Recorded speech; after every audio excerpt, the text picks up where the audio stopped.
말씀 함께 읽어보도록 하겠습니다. 그분은 하나님의 모습을 지니셨지만 하나님과 같음을 노획물인 양 중히 여기지 않으시고 도리어 자신을 비우시어 종의 모습을 취하셨으니 사람들과 비슷하게 되시어 여느 사람 모양으로 드러나셨도다. 자신을 낮추시어 죽음 곧 십자가의 죽음에 이르기까지 순종하셨도다. 그러므로 하나님께서는 그분을 지극히 높으시어 어느 이름보다도 빼어난 이름을 그분에게 내리셨도다. 그리하여 예수의 이름 앞에 천상 지상 지하계 모두가 무릎 꿇고 모두 입을 모아 예수 그리스도는 주님이시라고 고백하여 하나님 아버지께 영광을 드리게 하셨도다. 오늘 성탄절입니다. 성탄절, 예수님이 탄생하신 날이다라고 믿는 날인데, 이 성탄절의 유래를 먼저 좀 살펴보겠습니다. 사실 초대교회는 예수님의 탄생일에 별로 관심이 없었습니다. 왜냐하면 예수님이 언제 태어나셨는지 그 날을 알 수 없었기 때문에 기념하지 않았고, 그리고 예수님이 언제 태어나셨느냐에 대해서 별로 관심이 없었다고 합니다. 그러다 4세기경에 교황 율리우스 1세 때 예수님의 탄생일을 12월 25일로 하자라고 정했고, 그때부터 12월 25일이 예수님의 탄생일, 예수님의 생일이 되었습니다.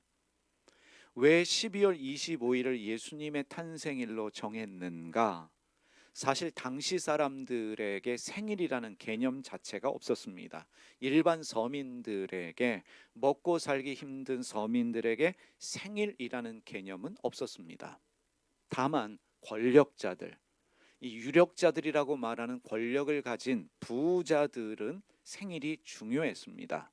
언제 태어났는가 그 날을 축하하고 그 날을 기념했지만, 평범한 서민들은 생일이라는 개념 자체가 없었습니다. 그러다가 콘스탄틴 대제 때 기독교가 공인되고 나서 귀족들이, 있는 사람들이, 권력자들이 교회 안에 들어오면서 예수님이 하나님의 아들이라는데, 세상의 모든 신들은 기념일이 있고 탄생일이 있는데 왜 하나님의 아들 예수님에게는 생일이 없는가? 왜 탄생일을 기념하지 않는가? 의문을 제기하면서 예수님의 생일을 만들어야만 했던 것입니다. 12월 25일을 예수님의 탄생일로 정한 이유는 12월 25일이 태양신 탄생일이었기 때문입니다. 12월 25일은 로마 시대의 동짓날이었습니다. 태양이 가장 짧은 동짓날이었는데, 당시 사람들은 태양이 가장 적게 비추는 날에, 가장 춥고 가장 어둠이 긴 날에 태양신이 태어나서 세상에 길고 따뜻한 빛을 비추어 주었다라고 믿었습니다. 그래서 교회 지도자들은 태양신의 탄생일인 12월 25일을 예수님의 탄생일로 기념하기를 원했고, 그래서 태양신의 탄생일을 예수님의 탄생일이다라고 말하면서 당시 사람들이 태양신 숭배하는 그 축제에 참여하는 것을 막았던 것으로 추측하고 있습니다.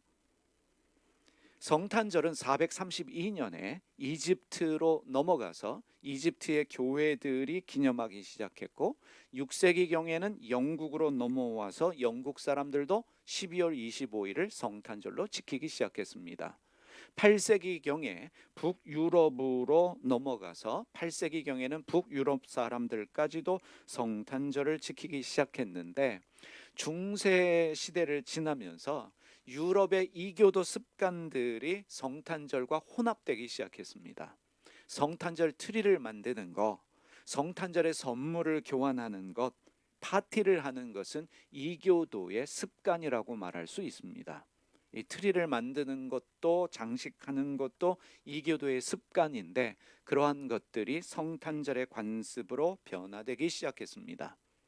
사람들은 성탄절에 예배당에 모여서 예배하고 끝나고 집으로 돌아가서는 파티를 하면서 술을 마시기 시작하고 유흥을 즐기기 시작했습니다.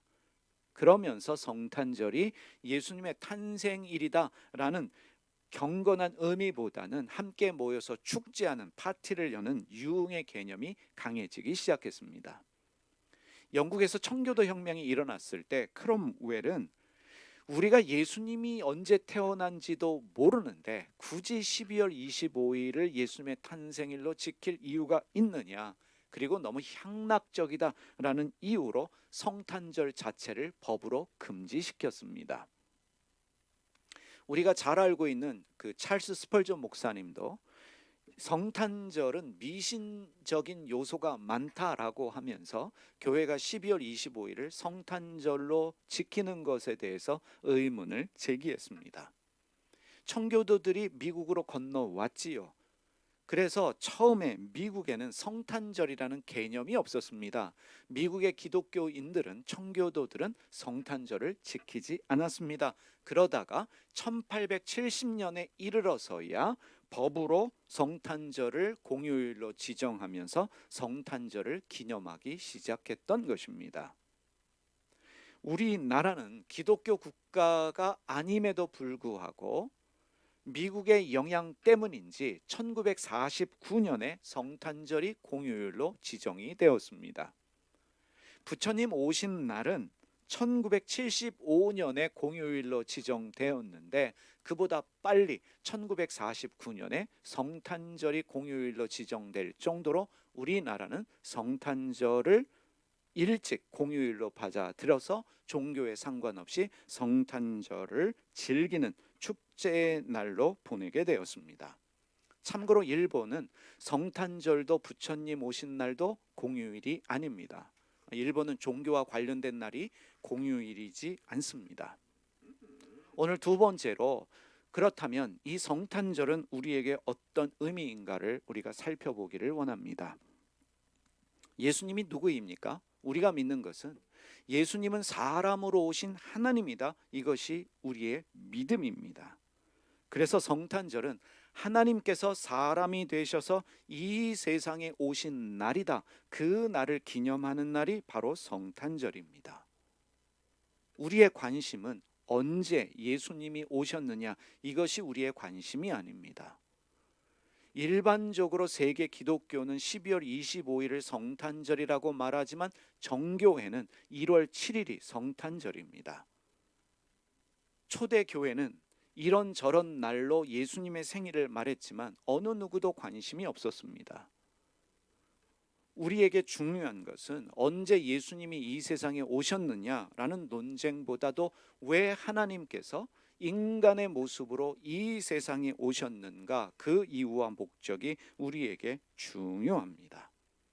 예수님께서 이 세상에 오신 이유와 목적, 하나님께서 인간의 몸을 가지시고 이 세상에 오신 이유와 목적을 깨닫기 위해서는 어떻게 예수님이 이 세상에 오셨는지를 살펴볼 필요가 있습니다. 오늘 말씀에 보니까 세상에서 가장 높으신 분이라고 말할 수 있는 창조주 하나님께서 자신을 비우시고 가장 낮은 종의 모습으로 이 세상에 오셨다라고 말하고 있습니다. 사람들과 비슷하게 되셨는데, 여느 사람의 모습으로 오셨는데 가장 낮은 종의 모습으로 예수님이 이 세상에 오셨다는 사실입니다.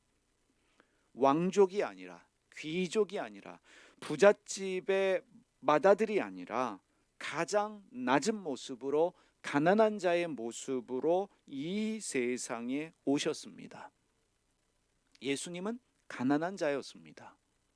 낮은 신분의 사람이었습니다.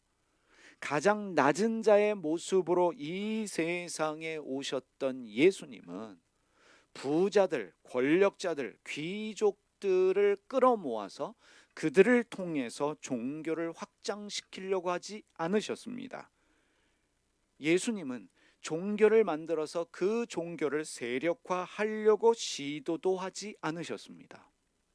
가장 낮은 자의 모습으로 오셨던, 종의 모습을 가지고 오셨던 예수님은 당시 차별을 받던 이방인들, 가난한 사람들, 세리들, 몸을 파는 성노동 여성들, 장애를 가진 사람들과 함께 하시며 그들과 함께 먹고 마시면서 그들의 편이 되어 주심을 주저하지 않으셨습니다.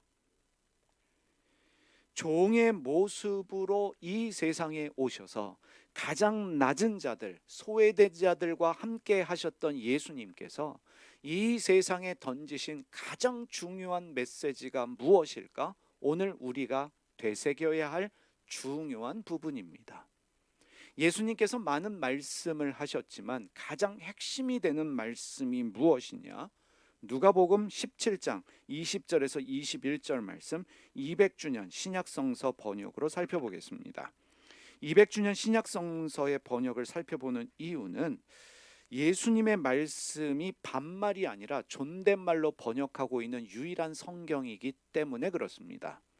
예수님이 한국에 오셔서 존댓말과 반말이 있는 사회에서 말씀하셨다면 무례한 반말이 아니라 존중하는 존댓말로 설교하시고 말씀해 주셨을 것이라 믿기 때문에 존댓말로 번역되어진 200주년 신약성서를 우리가 살펴보는 것입니다. 그리고 한국말로 번역되어진 신약성서 중에 가장 원어에 가깝게 최근에 번역된 성서이기 때문에 200주년 신약성서를 우리가 종종 보고 있습니다. 자, 누가복음 17장 20절에서 21절 말씀 제가 읽겠습니다. 예수께서는 하나님 나라가 언제 오느냐는 질문을 바리사이들에게서 받으시고 그들에게 대답하여 이렇게 말씀하셨다. 하나님 나라는 지켜보는 가운데 오는 것이 아닙니다. 또한 보라 여기 있다 혹은 저기 있다고도 말할 수도 없을 것입니다. 보십시오. 사실 하나님의 나라는 이미 여러분 가운데 있습니다. 오늘 우리도 들어야 할 중요한 말씀입니다. 하나님의 나라는 이미 여러분 가운데 있습니다. 하나님의 나라는 지켜보는 가운데 오는 것이 아니라 여기 있다 저기 있다 말할 수 없고 하나님의 나라는 이미 여러분 안에 있습니다. 오늘 교회가 잃어버린 가장 중요한 예수님의 핵심되는 말씀입니다. 하나님의 나라가 이미 우리 안에 있다라는 말씀은 하나님이 우리 안에 계시다는 말씀이고, 하나님이 우리 안에 계시다는 그 말씀은 우리가 하나님의 자녀라는 말씀이고, 우리가 하나님의 자녀라면 우리도 하나님이라는 이야기입니다. 왕족은, 왕자나 공주는 왕족입니다. 왕이 될 사람들입니다. 왕의 가문에서 태어났기 때문에 왕족인 것처럼 우리가 하나님의 자녀가 되었다면 우리도 하나님입니다. 우리도 신입니다. 하나님의 나라가 이미 여러분 안에 있습니다. 이 말은 당시의 신성 모독과도 같은 말입니다. 왜냐하면 당신들은 신입니다 라는 말씀이기 때문에 그렇습니다. 요한복음 10장 31절에서 36절 말씀 역시 200주년 신약성서의 번역으로 보겠습니다. 왜 사람들이 예수님을 돌로 치려고 했는지 보십시오. 유대인들은 예수를 치려고 다시 돌을 집어들었다. 예수께서 그들에게 말씀하셨다. 나는 아버지로부터 맡은 좋은 일들을 많이 당신들에게 보여주었는데 그중 어느 일 때문에 나를 돌로 치려 합니까? 유대인들이 대답하였다. 우리는 그대를 돌로 치려는 것은 그대가 좋은 일을 해서가 아니라 신성 모독을 했기 때문이요. 그대는 한갓 사람인데도 자신을 하느님으로 내세우기 때문이요. 예수께서 그들에게 대답하였다. 당신들의 율법에 내가 너희를 신이라고 하였다고 기록되어 있지 않습니까? 하나님의 말씀을 받은 그 사람들을 신이라 하였고 또 성경은 폐기될 수 없는 것입니다. 그렇다면 나는 하나님의 아들이다 하고 내가 말했다고 해서 당신들은 아버지께서 거룩하게 하시고 이 세상에 파견하신 나에게 너는 신성 모독을 한다고 말할 수 있겠습니까? 구약 성서에 너희는 하나님이다, 너희는 신들이다, 하나님께서 말씀하신 부분이 기록되어져 있습니다. 시편 82편 6절과 7절 말씀 세 번역으로 보겠습니다. 하나님께서 말씀하셨다. 너희는 모두 신들이고 가장 높으신 분의 아들이지만 너희도 사람처럼 죽을 것이고 여느 군주처럼 쓰러질 것이다. 예수님께서 이 말씀을 인용하신 것입니다. 하나님께서 너희는 모두 신들이다, 하나님이다 라고 말씀하셨습니다. 하나님의 말씀을 받은 사람들, 그 사람들을 신이다 라고 성경은 말하고 있습니다. 우리는 신적인 존재라는 것입니다.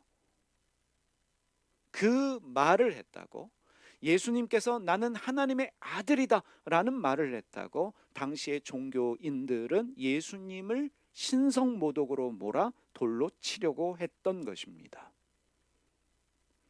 고린도전서 3장 16절 세 번역으로 보겠습니다. 여러분은 하나님의 성전이며 하나님의 성령이 여러분 안에 거하신다는 것을 알지 못합니까? 하나님의 성령이 우리 안에 있습니다. 하나님의 영, 예수님의 영이 우리 안에 있습니다. 육신을 가지고 세상에 오셨던 그 하나님은 지금도 영으로 우리와 함께하고 계십니다. 그래서 우리는 신적인 존재입니다. 하나님이 우리 안에 계십니다. 그래서 바울 사도는 고린도후서 13장 3절에서 이렇게 말합니다. 세 번역으로 읽습니다. 여러분은 자기가 믿음 안에 있는지를 스스로 시험해 보고 스스로 검증해 보십시오. 여러분은 예수 그리스도께서 여러분 안에 계시다는 것을 알지 못합니까? 모른다면 여러분은 실격자입니다. 예수님이 내 안에 계시다는 것을 믿지 못한다면 여러분의 믿음은 헛믿음이라는 것입니다. 예수님의 영이, 성령께서, 하나님의 영이 내 안에 계시기 때문에 나는 신적인 존재다. 하나님께서 말씀하신 너희는 모두 신들이다, 이 말씀을 믿지 못한다면, 이것에 대한 깨달음이 없다면 너희의 믿음은 헛것이라는 것입니다. 우리는 신적인 존재입니다. 성탄절에 우리가 깨달아야 될 한 가지는 내가 신적인 존재라는 깨달음입니다. 육신으로 이 세상에 오셨던 그 하나님께서 지금 영으로 내 안에 함께 계신다. 그래서 나는 신적인 존재다라는 깨달음이 우리 안에 있어야 합니다. 신적인 존재라는 의미가 무엇입니까? 신을 닮은 존재라는 뜻입니다. 우리는 하나님의 형상과 모양으로 창조되었습니다. 하나님을 닮게 하나님을 닮은 사람으로 만들어진 존재, 신적인 존재라는 것입니다. 그래서 이렇게 말할 수 있습니다. 성탄절은 내 안에 하나님의 영, 예수의 영, 성령이 계신 줄 알고, 그래서 내가 신적인 존재임을 깨닫는 날이고, 나는 신적인 존재로 신의 뜻을 따라 살고 있는지를 되돌아보는 날이 성탄절이라고 말할 수 있습니다. 나는 신적인 존재인데 내가 과연 신을 닮은 존재로서 신의 뜻을 따라 살고 있는지를 되돌아보는 날이 바로 성탄절입니다. 그래서 성탄절에 필요한 것이 회개입니다. 회개는 예수님도 말씀하셨고 세례 요한도 말한 부분입니다. 회개하라로 번역되어진 헬라어가 메타노에오입니다. 헬라어적 의미는 생각을 바꾼다는 뜻인데, 중요한 것은 예수님은 헬라어로 설교하지 않으시고 당시의 공용어인 아람어를 사용하셨다는 것입니다. 복음서의 예수님의 말씀 헬라어로 기록되어져 있죠. 이 헬라어는 예수님이 사용하신 아람어에 대한 번역이라는 것을 우리가 염두에 두어야 합니다. 헬라어로 회개하라는 메타노에오이지만 아람어로는 타부입니다. 타부는 원래 가지고 있던 당신의 모습을 회복하십시오라는 뜻입니다. 간략하게 이야기하면 정신을 차리십시오라는 뜻이고, 또 이런 뜻으로도 번역할 수 있습니다. 되어야 할 당신의 정체성을 찾으십시오.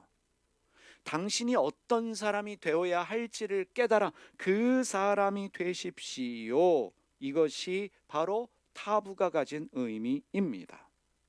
우리가 가졌던 원래의 정체성이 무엇입니까? 하나님의 DNA입니다. 우리는 그것을 잃어버렸습니다. 죄로 인해서 잃어버렸던 하나님의 DNA를 회복하는 것, 그것이 바로 회개입니다. 회개를 히브리어로는 슈브라는 단어를 씁니다. 슈브는 원래의 모습으로 돌아가십시오라는 뜻입니다. 리턴한다는 뜻이에요. 되돌아온다는 뜻입니다. 어디로 되돌아와야 합니까? 처음에 나의 모습, 원래의 모습, 하나님의 형상과 모양으로 창조되어진 그 모습으로 되돌아가는 것이 슈브, 히브리어 회개가 가진 의미이고, 예수님이 사용하셨던 타브는 당신의 정체성을 깨달아 당신이 어떤 사람이 되어야 할지를 깨달아 그 사람이 되십시오라는 뜻입니다. 우리는 성탄절에 회개해야 합니다. 내 안에 잃어버리는 신의 속성이 무엇인지, 신의 성품이 무엇인지를 깨달아서 하나님을 닮기 위해 애를 쓰기로 결정하는 날이 바로 성탄절입니다. 회개를 다시 한번 정의하겠습니다. 회개는 우리 안에 원래부터 가지고 있던 하나님의 성품이 무엇인지를 발견하고 회복하려는 것입니다. 이러한 삶을 추구하는 것이 구원이라고 우리는 정의할 수 있겠습니다. 마지막으로 성탄절에 우리에게 필요한 성찰은 무엇인가? 오늘 우리의 문제는 무엇입니까? 믿는 사람은 참 많이 있습니다. 나 예수 믿어요 라고 믿는 사람은 참 많은데 예수님 닮아 있는 사람들의 모습은 찾기 힘든 시대가 되었습니다. 젊은 세대들이 교회를 떠나는 이유가 무엇입니까?